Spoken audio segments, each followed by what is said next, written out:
Hi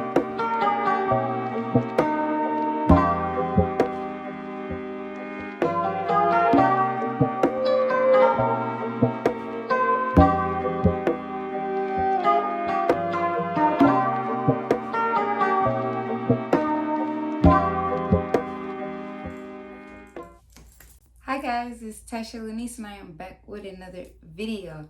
This video is going to be another book video. I enjoy doing book videos.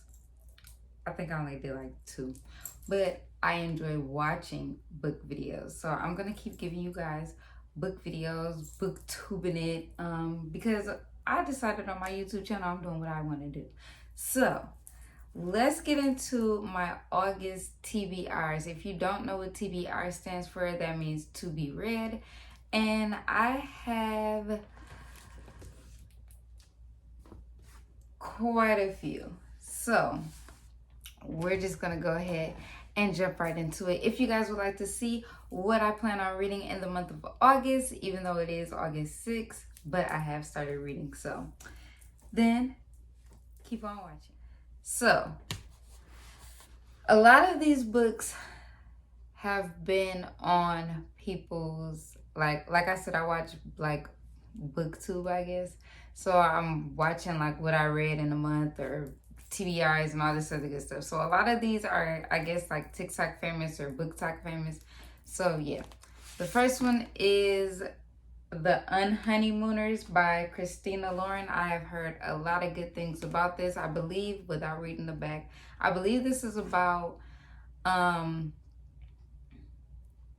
a whole wedding party gets like food poisoning, and then only the maid of honor and the best man are the only people that didn't get sick because they didn't eat. So they are going to take the vacation of the couple that was married. So yeah. The back says Olive Torres is used to being the unlucky twin. From inexplicable mishaps to a recent layoff, her life seems to be almost comically jinxed. By contrast, her sister Amy is an eternal champion. She even managed to finance her entire wedding by winning a slew of contests. Unfortunately for Olive, the only thing worse than constant bad luck is having to spend the wedding day with the best man and her nemesis, Ethan Thomas. Olive braces herself for wedding hell, determined to put on a brave face, but when the entire wedding party gets food poisoning, the only people who aren't affected are Olive and Ethan. Suddenly, there's a free honeymoon up for grabs, and Olive will be damned if Ethan gets to enjoy paradise solo. Agreeing to a temporary truce, the pair head for Maui. After all, 10 days of bliss are worth having to assume the role of loving newlyweds, right? But the weird thing is, Olive doesn't mind playing pretend. In fact, the more she pretends to be the luckiest woman alive, the more it feels like she might be. So, this seems like a good little read. It is... They don't have pages numbered?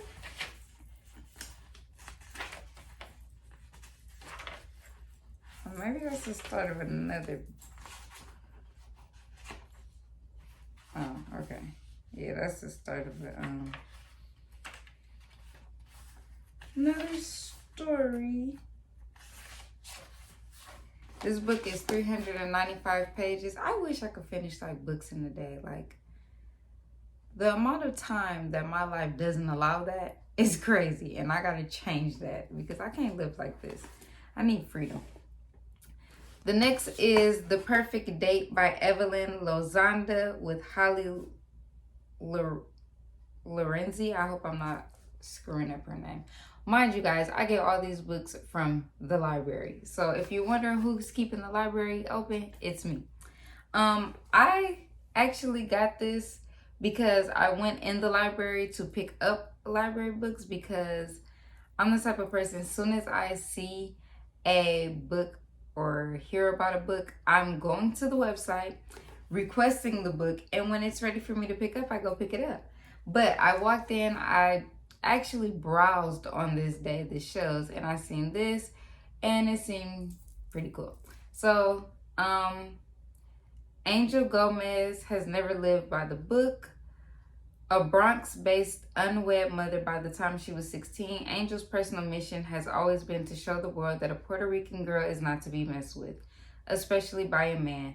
The only thing that matters to Angel now is providing for her son and earning enough tips at the club where she works to complete her nursing degree along the way. Love is nowhere on her agenda.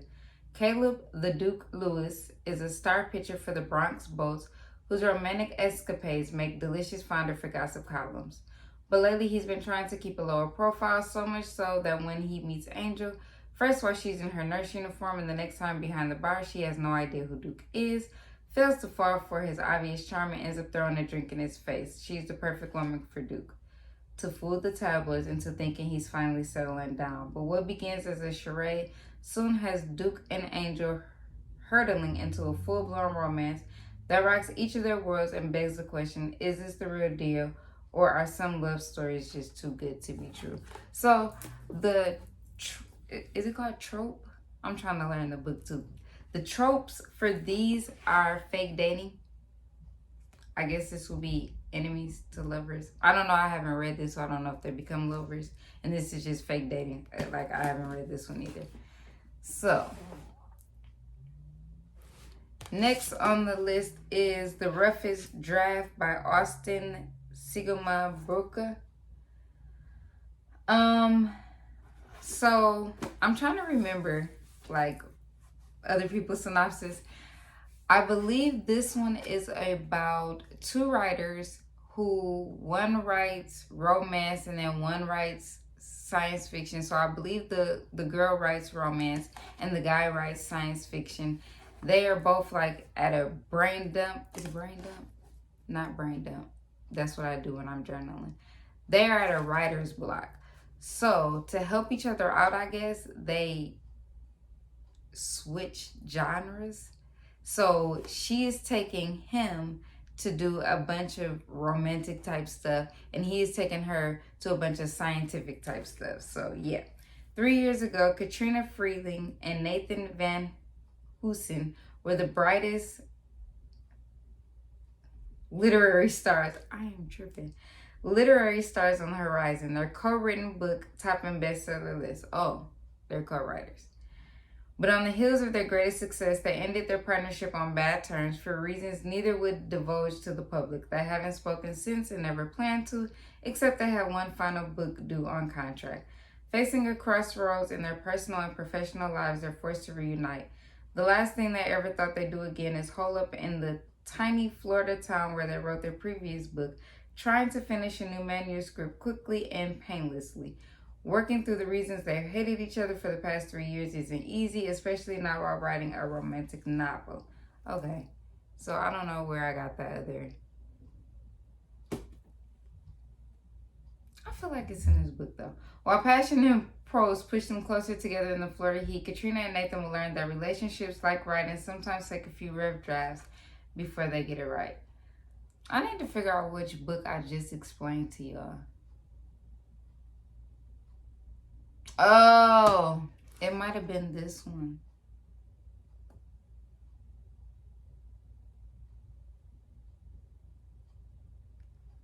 Yeah, so this is the book I'm currently reading now.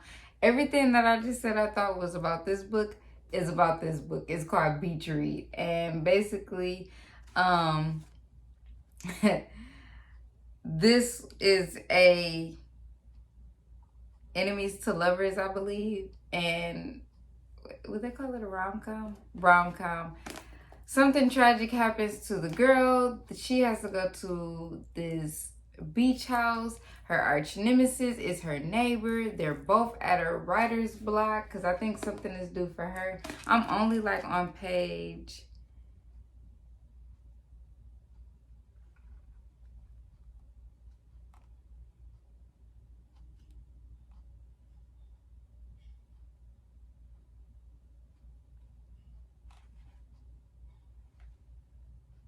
I'm only like on page 30. But anyway, he's her neighbor. They're like nemesis.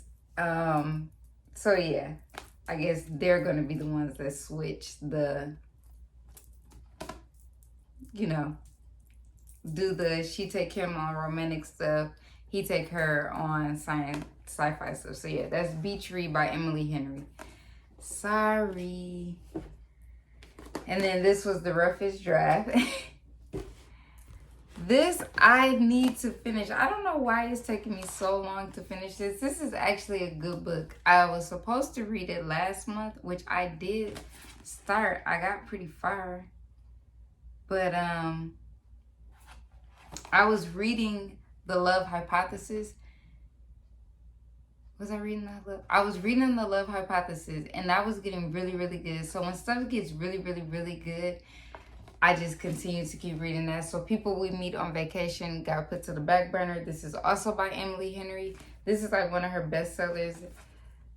Beach Read, People We Meet on Vacation, I believe Book Lovers, which I had, but I had to give back because I ran out of time, didn't even start it. These are like all her best sellers. So People We Meet on Vacation is about Alex and Poppy. Alex is a girl. No, Alex is a guy. Poppy is a girl. They were best friends, and they used to go on a vacation every summer, and something happened, and then they stopped going on vacation. They stopped talking to each other, and they are trying to go on like one last vacation, but it bounces back between present and past, so we can kind of see what led up to the big disagreement on why they stopped talking to each other on being best friends. So yeah, that's People We Meet on Vacation. Next is a Zane book, and that is Skyscraper. I picked up Skyscraper because, let me tell y'all, I have been reading for a very, very, very, very long time. And when I say very long time, I mean very long time. I read Skyscraper when I was like 9. Now, if anybody knows Zane, Zane is a freaky person. I don't know if it's a man or a woman, honestly.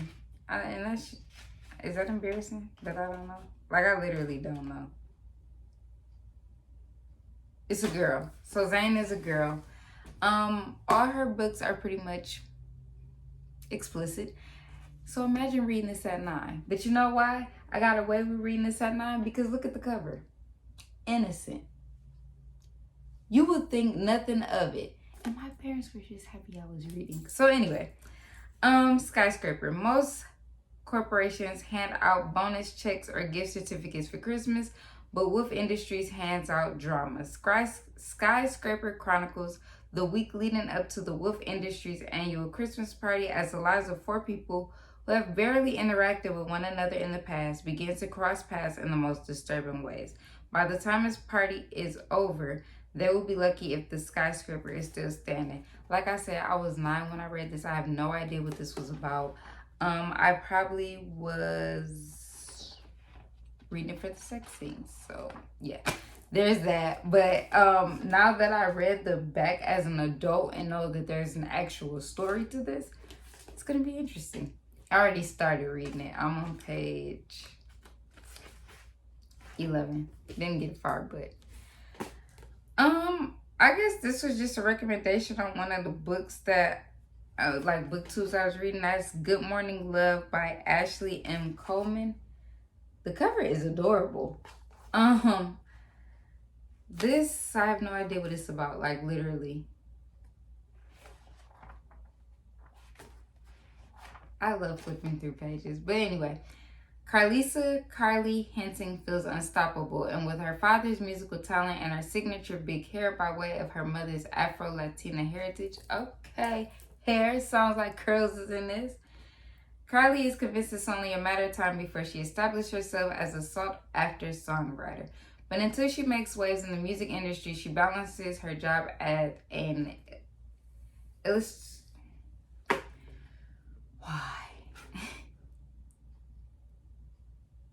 illustrious media agency with her musical dreams. Enter Ty Anderson, a rising star reminiscent of a young Usher. Enter. That's a different type of name.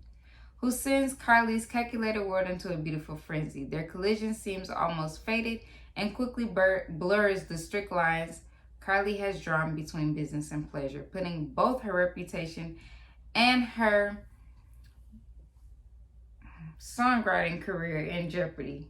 But Carly can't deny the perks that come with being in, how do you say his name? Ty's orbit. Industry doors that were previously locked are suddenly thrown open. However, over the fancy dinners and exclusive club appearances, Carly begins to suspect there's more to the elusive Hollywood bad boy than anyone knows, something unexpected. With every flash of the camera, Carly is drawn deeper into a perilous world she doesn't fully understand, and when a once-in-a-lifetime chance presents itself, Carly must decide if she's willing to risk everything for the chance to see her own name in lights.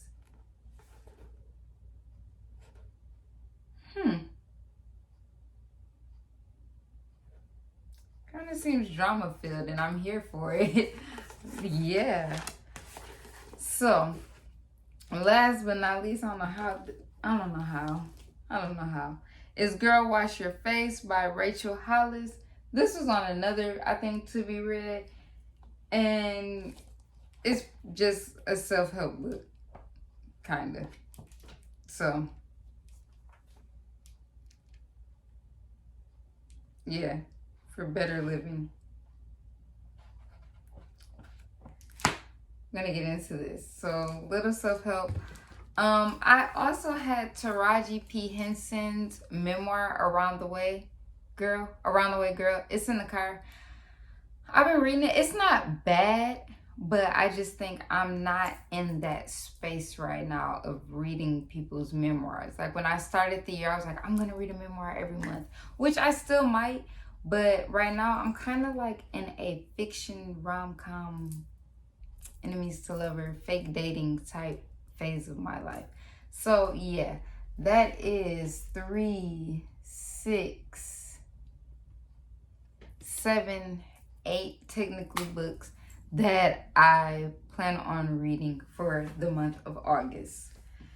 Wish me luck. But a book that I did just finish was Fake It Till You Bake It. The cover is adorable. This was a very good book. I highly recommend it. I give it a 4 out of 5 stars. The only reason why I give it a 4 out of 5 stars is because eventually I kind of started expecting,